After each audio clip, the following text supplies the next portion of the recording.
had been confirmed at Haute de Mont site on Pier Road. My thoughts continue to be with the victims and families affected by that tragic incident, and indeed both tragic incidents that have affected families and islanders over the last week or so. The families, of course, have been made aware of the 9th fatality, and before, of course, we have told the public and the media, and they continue to be supported by our specially trained family liaison officers. We believe there are no more residents that remain unaccounted for. The search for the operation will continue until the site has been carefully and sensitively cleared. The fatalities that have been located and recovered from the site will now be formally identified through our DVI, our Disaster Victim Identification process. This may take some time. We have nearly reached the end of the recovery phase of our response to this major incident, and we've progressed much further than we could have even expected just a few days ago. Over the last 5 days, and it's remarkable to think it is just 5 days, my colleagues across the 3 services have worked tirelessly, expending remarkable effort in what has been very, very cold temperatures, wind, cold, even snow, to find the 9 members of our community. It is a testament, I have to say, to the determination and the professionalism of Jersey Emergency Services, as well as the incredible support that we have received from the UK, particularly from our USAR and HEART teams, who have been fundamental to this operation. Just from a policing perspective, we now have 26 officers on what we call mutual aid, experts in dealing with the investigation of major incidents. Our home system, which is our IT system that helps us investigate these sorts of things, has been activated with help and support from other forces. We have additional resources for disaster victim identification and crime scene investigation. We also today welcome 3 experts from the National Crime Agency on a fire and explosive expert, gas and structural expert, and indeed an archaeologist. We have 15 more people coming to the island on the 18th to help us again with DVI and CSI crime investigation. Advisors from the National Crime Agency, in total 48 specialists, are supporting what is an enormous operation and investigation. Forces from Gloucestershire, Avon and Somerset, Devon and Cornwall, Dorset, Wiltshire, and of course our close friends in Guernsey, and I've already mentioned the National Crime Agency, as well as help from specialist commercial companies here in Jersey and the National Police Coordination Centre, for which I am enormously grateful. From an investigative point of view, as I announced earlier this week, Detective Superintendent Alan Fossey, who is the head of crime for States of Jersey Police, will lead the investigation, currently with 20 full-time investigators and an array of support which I have just alluded to and listed to support her with support from the UK. The investigation will be long and it is complex. It will take weeks, indeed it will take months. I fully appreciate that families and friends of the victims and our wider community as a whole will want to know and understand how this tragic event occurred. We will get to that stage, I promise, but it will take time. So I'm now asking for a degree of patience as we begin to undertake a detailed and meticulous professional investigation, which will include the identification and of course the inquests that the families affected truly deserve. Thank you, ladies and gentlemen. I'll now hand over to Paul Brown.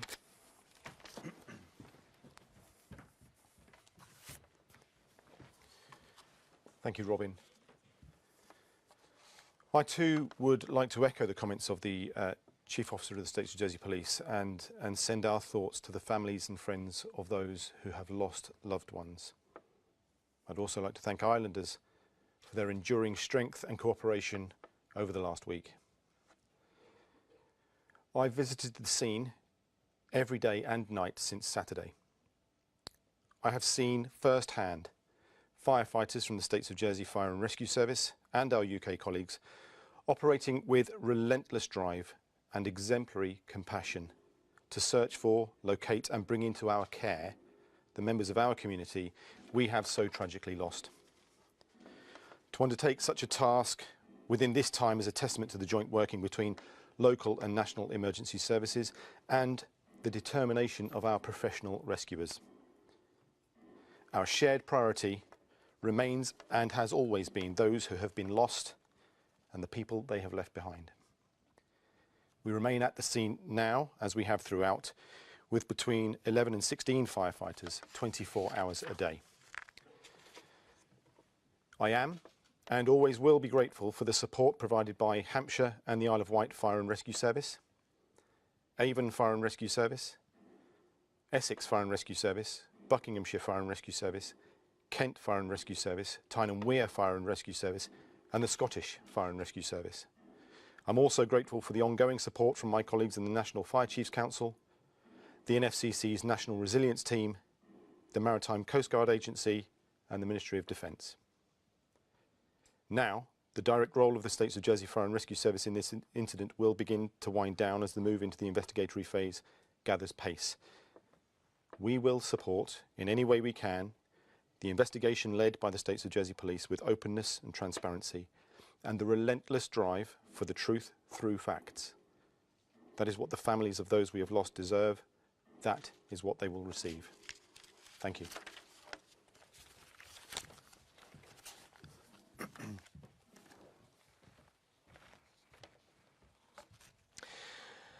I would like to add, as my colleagues have, that our thoughts remain with those involved and their families. As we approach the end of the recovery phase of our response to this major incident, the involvement of the States of Jersey Ambulance Service is gradually being scaled back. However, we will continue to provide command support and medical support for those working on scene. In the days following the incident, the hospital received 3 people. 1 person from the scene remains in their care. A special thanks needs to go to our colleagues in Health and Community Services who have responded to the incident at the weekend and who continue to support and offer support throughout. I would also like to take this opportunity to explicitly thank the agencies that have offered and provided tremendous support to us throughout the last 5 days. Those include my own team within the States of Jersey Ambulance Service, ambulance services from South West, West Midlands, Guernsey, London, and the support that we've received from the Coast Guard, NHS England, the National Ambulance Coordination Centre, St John Ambulance, Normandy Rescue, and the Jersey Ambulance Support Unit. I would like to thank Islanders for the ongoing cooperation throughout the last 5 days. We are returning to business as usual, and Islanders can contact us through the usual lines. Thank you.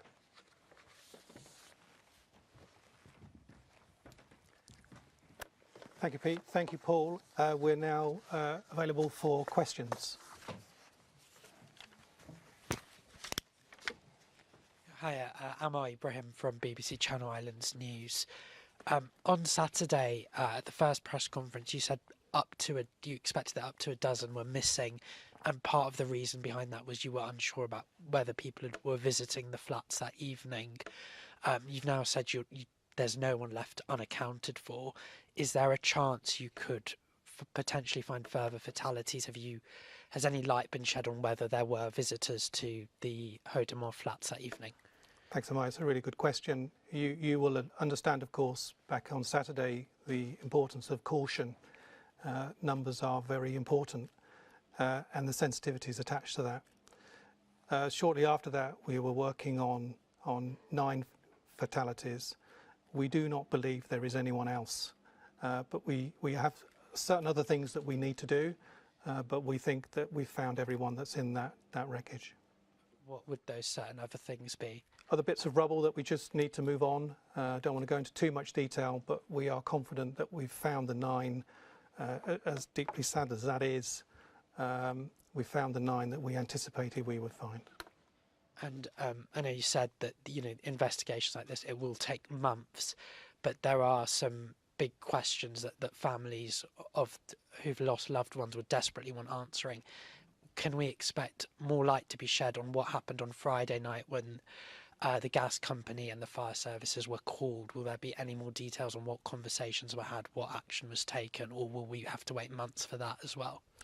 One thing you can be absolutely confident of is every fact resulting in what happened on the night, indeed what happened sometime before that.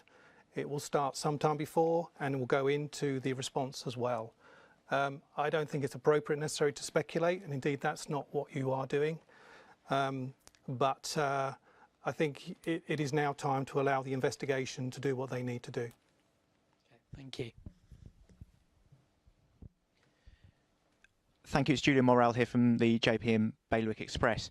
If I could ask a question of the Chief Fire Officer, could you tell me a little bit more about the independent investigation that you've commissioned into the cause of the explosion?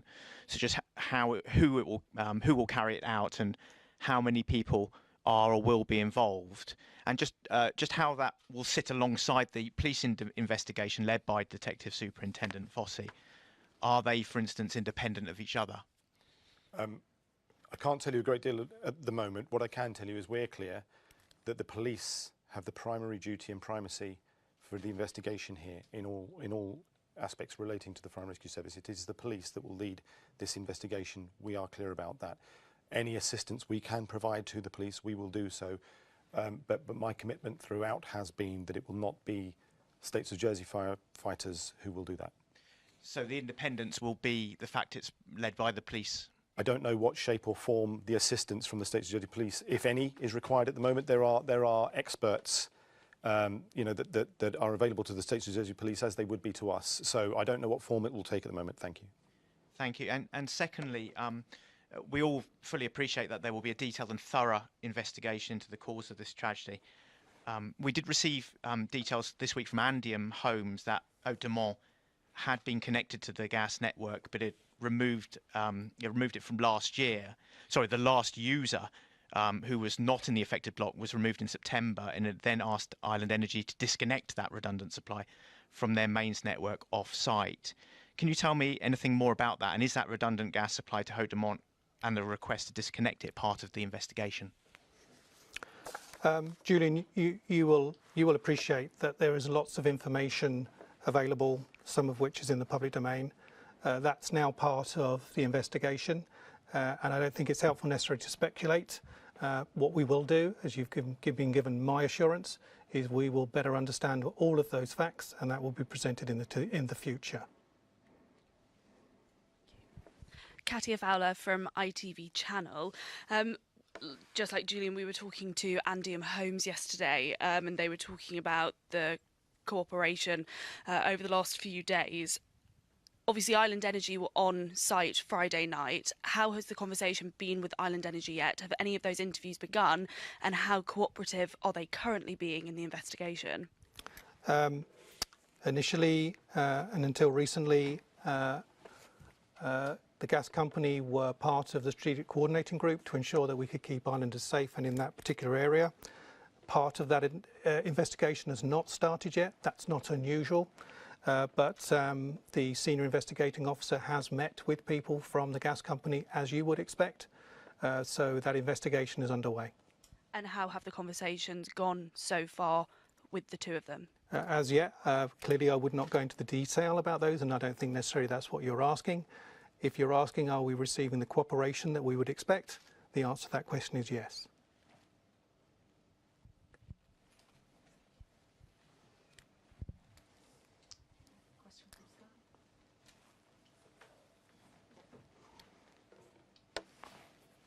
Any questions from Sky? If not, Julian has supplementary. Julian?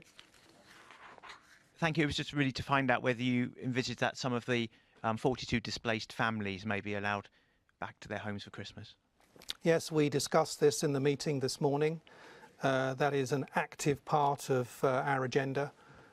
We would really like to get those people back to their homes, not least of which we are just about to start the festive period, which is on our minds every day, really, about how we can do that.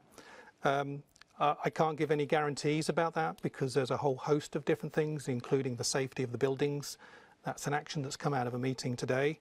What we have done is we've got some private effects, personal effects from those places on behalf of the displaced people, and we'll do all that we can to get islanders back in their home. But of course, you will understand only when it's safe to do so.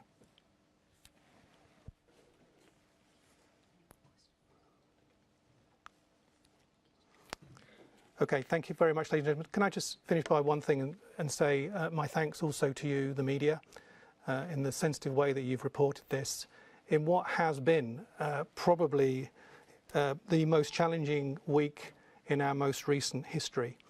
So I'm grateful for you too, for your sensitivity and your compassion. Thank you.